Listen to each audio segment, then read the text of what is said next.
With the tweeter pods done, we have to work on the door baffles for the 6.5s. The factory is a 6x9. There's plenty of 6x9 adapters, and there's even some 6.5 adapters. We want something a little bit more rigid because our speaker is massive. For that, we're gonna start with some 1/2-inch blown PVC, and we're gonna need two this shape.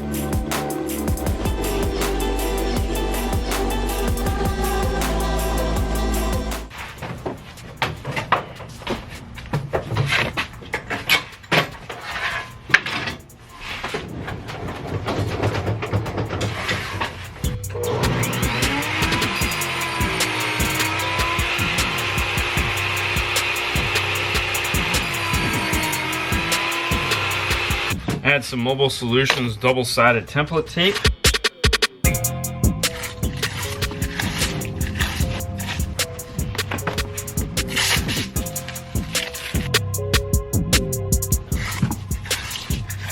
Make sure you press down, get all those air bubbles out, get it nice and rigid. When setting your router height, make sure that your bearing rides on this and not on this. You have to be real careful about that. When you're going with thick material like this, you get the right height, lock it in place.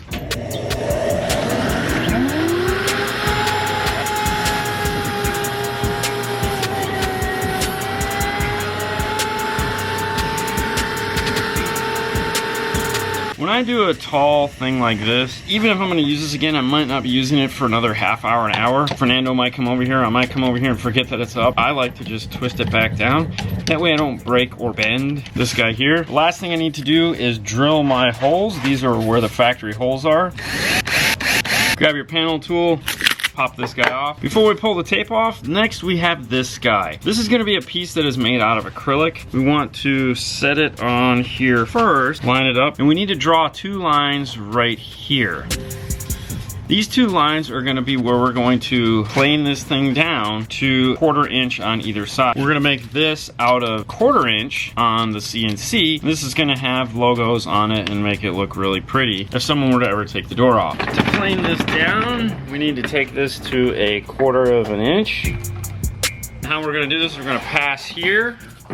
We're gonna pass here, we're gonna flip it over, and we're gonna do all 4 sides. And as we gradually pull it in, that'll remove all our material.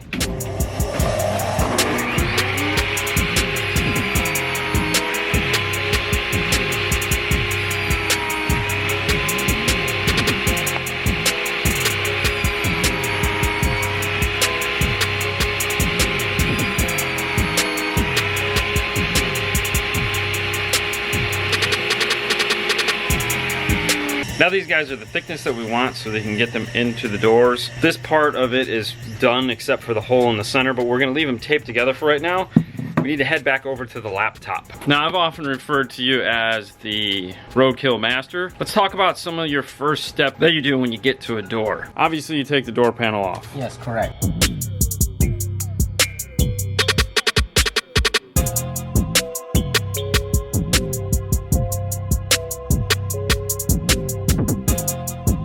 Then what? We're gonna clean the door. I like to start with the back. This is a brand new truck. It's not been in mud, nothing like that. Then what's the next step? Grab your roadkill. I like to focus in this first, and then I move my way around. Now what about this stuff? What do you do for here? When we finish the back, of course, we start taking all the screws, bracket, clips out. So you can get material up behind there? You can get the material all the way behind it. Every time you put a piece in, clip it back in so you don't have to do it at the end? Or grab something so you don't lose where the hole was. Now you wear gloves, of course. Yeah. Now you have arm sleeves. Yeah. The cool thing about these F150s is like 7mm all the way around. Now how long does it typically take you to do what I call the Fernando baked potato? 2 hours. Well, there you go. There's Fernando's take on roadkill.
And if I would ever thought heading back over the laptop was something that I'd be doing to do like fabrication, I didn't think that would ever come a point in the install bay where that would be a thing. I'm happy it is, but it's still pretty weird. This is what we're gonna be putting on the top of that panel. The only thing we need to check is this hole to make sure it will fit our new driver properly.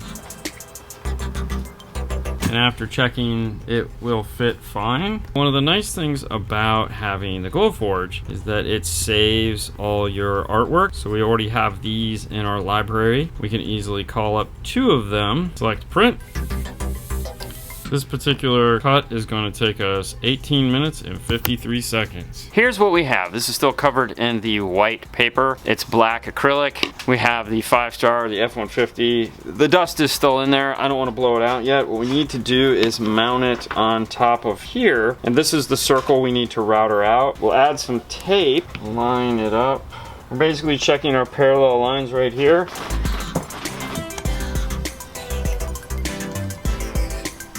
Drill our hole for our router to go through. Let's take it over to the router and make a circle.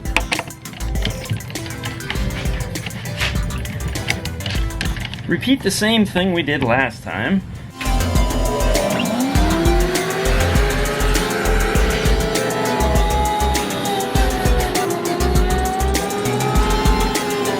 Now we can take it over to the bench, peel the tape off, drill all our holes, and get this thing assembled. This piece here serves 2 things. One, we need an extra 1/4 inch to bring it out of the door for us to have a full 3/4 inch. And 2, it just looks pretty. So continuing on with the pretty look, we are going to put some M6 Allen screws in here to hold this all together.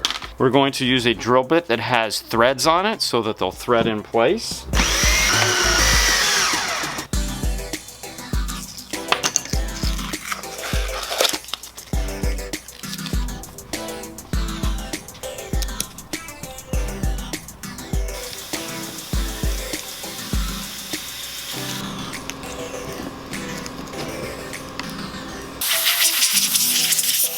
Alright, there we go. Fernando will just add some foam. I've pre-drilled the holes. That'll screw in the door. He can put his foam around right here. Now I know no one will ever see these, but that's okay. This is something the customer really liked and a job we'd previously done, and he wanted them in his car. I mean, they're pretty. People like pretty things, so why not? Buy pretty thing. That's so pretty. Go add your foam. Now I got one more piece I'm gonna laser. Even though the car doesn't have them, there's no logos anywhere on these doors, but what I wanna try to do is make a Focal logo that goes right here. One more little piece for the laser. I also wanna see if he's got the Bang & Olufsen. This little silly thing here. I might make a little tiny circle of something that can just double stick tape over that. You like that idea? Oh yeah, okay. Let's see what we come up with. Let's dive back into the laser. We'll open up our previous logo we designed, which was this Hertz logo for another install we had done. I just need to get scale. When using the laser treats white differently than it treats dark gray. It's going to cut out the black but leave the white to where it doesn't cut that out. So this will be inverted. It'll look really nice.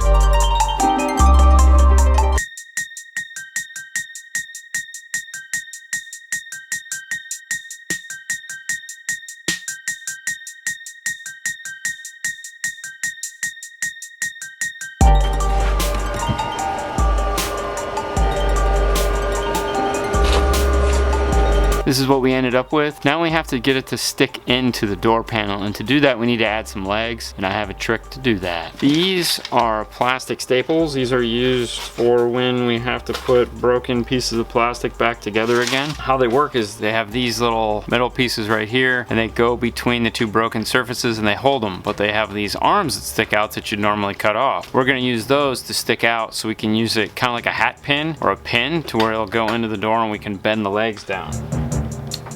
So just like that, you'll see these little pins sticking out. They melted into the back. We'll put 2 of them, and then they should go in, and we can bend these tabs down, and that'll hold this into the door.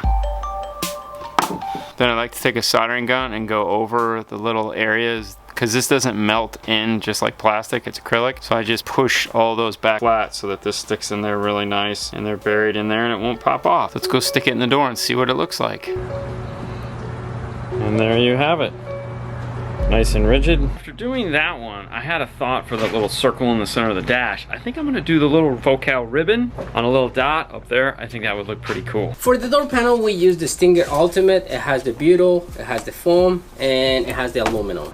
And all the hard work has come to an end. Though we know you'll never see these, they look really cool. And the customer likes it, and that's what he wanted. At the end of the day, that's kind of the most important thing. The fast ring has been trimmed down to size. You gotta make sure that this doesn't roll when you put the door pod on. Because if this rolls up, it's going to mess with your surround, and it's a good way to break a really nice set of speakers. You don't wanna do that. Last step is, of course, to get that door panel back on. Go for it.